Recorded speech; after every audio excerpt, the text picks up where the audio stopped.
স্বাগতম। আমরা এখানে জটিল বিষয়গুলোকে সহজভাবে তুলে ধরি, আর আজ আমরা দেখব কিভাবে আমাদের মস্তিষ্কের অবিশ্বাস্য ক্ষমতাকে কাজে লাগানো যায়। আচ্ছা, এরকম কি কখনো মনে হয় যে অনেক পড়াশোনা করা হচ্ছে, অনেক খাটুনি যাচ্ছে, কিন্তু সে তুলনায় ফল পাওয়া যাচ্ছে না?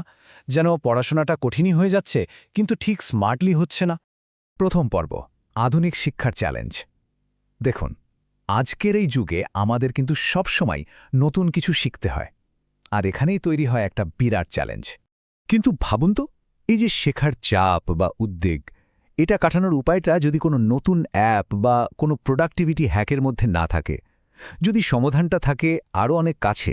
আসলে শেখার জন্য সবচেয়ে শক্তিশালী যে যন্ত্রটা, সেটা কিন্তু আমাদের সবার কাছেই আছে, আমাদের নিজেদের মস্তিষ্ক।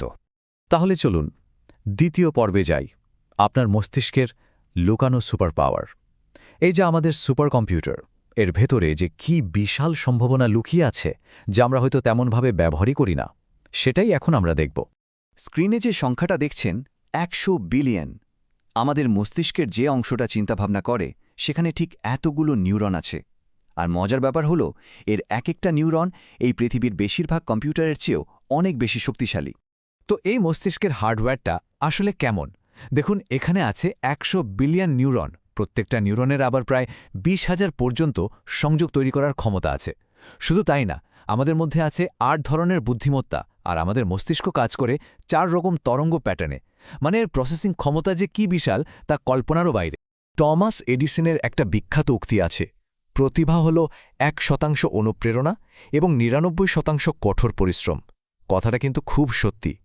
এখান থেকে মূল বার্তাটা কি? প্রতিভা আসলে কোনো ঈশ্বর প্রদত্ত উপহার না, এটা একটা দক্ষতা, যা চেষ্টা আর পরিশ্রম দিয়ে তৈরি করতে হয়। তৃতীয় পর্ব, আমাদের মস্তিষ্ক কিভাবে আপগ্রেড হয়। প্রশ্নটা হলো, মস্তিষ্ক ঠিক কিভাবে আরও স্মার্ট হয়ে ওঠে? এটা কিন্তু কোনো কাল্পনিক ব্যাপার না, এটা একটা বাস্তব শারীরিক প্রক্রিয়া, একটা ফিজিক্যাল আপগ্রেড। এই আপগ্রেডের মূল চাবিকাঠি হল ডেনড্রাইট।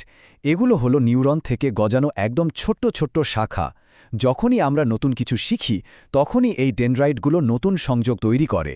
ব্যাপারটা অনেকটা এরকম, যখনই কোনো নতুন স্কিল বা তথ্য শেখা হয়, আমাদের এই সুপার কম্পিউটারে যেন নতুন ওয়্যারিং করা হচ্ছে। এখানে বিষয়টা খুব পরিষ্কার। একদিকে যখন আমরা মস্তিষ্ককে চ্যালেঞ্জ করি, তখন নতুন ডেনড্রাইট জন্মায়, নতুন সংযোগ তৈরি হয়, আর বুদ্ধিমত্তা বাড়ে। অন্যদিকে যদি আমরা নিজেদের কমফর্ট জোনে থাকি, তাহলে কিন্তু উল্টোটা ঘটে। পুরনো সংযোগগুলো নষ্ট হতে থাকে, মস্তিষ্কের ঘনত্ব কমে যায়। সোজা কথায়, ব্যবহার করুন, না হলে হারাবেন, এই নীতিটাই এখানে কাজ করে। জানলে অবাক হবেন, আমাদের সবার মস্তিষ্কের ক্ষমতা আর সম্ভাবনা কিন্তু আইনস্টাইন বা দা ভিঞ্চির মতোই। তাহলে পার্থক্যটা কোথায়? পার্থক্যটা হার্ডওয়্যারে নয়। সারা জীবন ধরে শেখার মাধ্যমে নিউরনগুলোর মধ্যে কে কতগুলো মজবুত সংযোগ তৈরি করতে পেরেছে, আসল খেলাটা সেখানেই।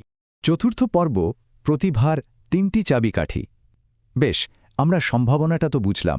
এখন প্রশ্ন হলো, এই প্রতিভাকে সক্রিয় করার টুলসগুলো কি কি? চলুন সেরকমই 3টি মৌলিক চাবিকাঠি দেখে নেওয়া যাক। এই 3টি চাবিকাঠি হল: 1. পরিবেশ, মানে আমাদের চারপাশের জায়গাটাকে ঠিকঠাক করা। 2. মানসিকতা, অর্থাৎ আমাদের ভেতরের মানসিক অবস্থাকে প্রস্তুত করা। আর 3. পদ্ধতি, মানে শেখার জন্য কিছু কার্যকর আর মস্তিষ্কবান্ধব কৌশল ব্যবহার করা। মনে রাখতে হবে, এই 3টা কিন্তু আলাদা আলাদা নয়, এরা একসঙ্গেই কাজ করে। প্রথম চাবিকাঠিটা হলো একটা দারুণ কাজের পরিবেশ তৈরি করা। যেমন পড়াশোনার জন্য একটা নির্দিষ্ট জায়গা থাকা দরকার। বসার চেয়ারটা হতে হবে আরামদায়ক। ঘরে তাজা ঠান্ডা বাতাস চলাচল করা জরুরি, কারণ অক্সিজেন হল মস্তিষ্কের আসল জ্বালানি। আলোর ব্যবস্থাও ভালো হতে হবে। আর সবশেষে চারপাশে কিছু ইতিবাচক অনুপ্রেরণামূলক বার্তা থাকলে মনোযোগ ধরে রাখতে সুবিধে হয়। দ্বিতীয় চাবিকাঠিটা হল আমাদের ভেতরের পরিবেশ, মানে আমাদের মন। ইতিবাচক কথা বলে মনকে চাঙ্গা রাখতে হবে। নিজেকে বারবার বলা, আমি যে কোনো কিছু শিখতে পারি, আমি একজন অসাধারণ শিক্ষার্থী, এই ধরনের কথাগুলো আত্মবিশ্বাস বাড়াতে দারুণ কাজ করে। আর 3 নম্বর চাবিকাঠিটা হল সঠিক পদ্ধতি বেছে নেওয়া। আর এর জন্য আগে জানা দরকার নিজের শেখার ধরনটা কি। কেউ হয়তো দেখে দেখে ভালো শেখে, মানে ভিজুয়াল লার্নার্স। কেউ আবার শুনে শুনে ভালো বোঝে, এরা হলো অডিটরি লার্নার।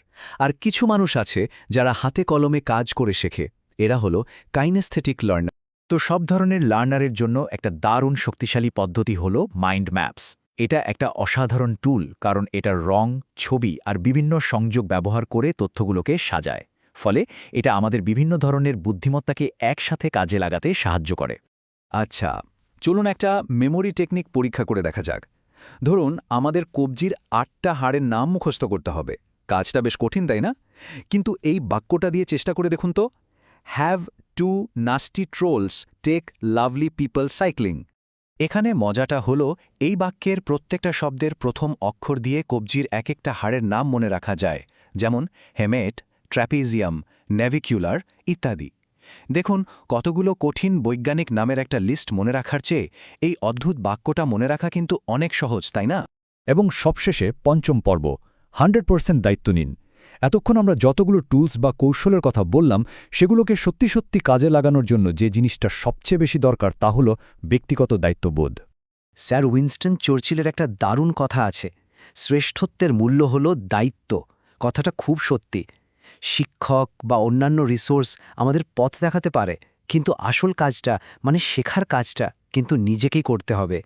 ব্যাপারটা এমন যে একজন ভালো শিক্ষক থাকাটা অবশ্যই একটা বোনাস, কিন্তু তিনি তো আর আমাদের হয়ে পুশআপগুলো করে দেবেন না, তাই না? শেখার এই পুরো যাত্রার পাইলট কিন্তু আমরা নিজেরাই। তাহলে মূল কথাটা কি দাঁড়ালো? আমাদের সবার মস্তিষ্কের মধ্যেই কিন্তু একজন জিনিয়াসের সম্ভাবনা লুকিয়ে আছে। এখন আসল প্রশ্নটা হলো, আমরা সেই সম্ভাবনাকে কাজে লাগিয়ে কি করব? মনে রাখতে হবে, সম্ভাবনা সবার মধ্যেই থাকে, কিন্তু সাফল্য আসে তাদেরই যারা শেখার, বেড়ে ওঠার আর নিজের জীবনের নিয়ন্ত্রণ হাতে নেওয়ার সচেতন সিদ্ধান্ত নেয়।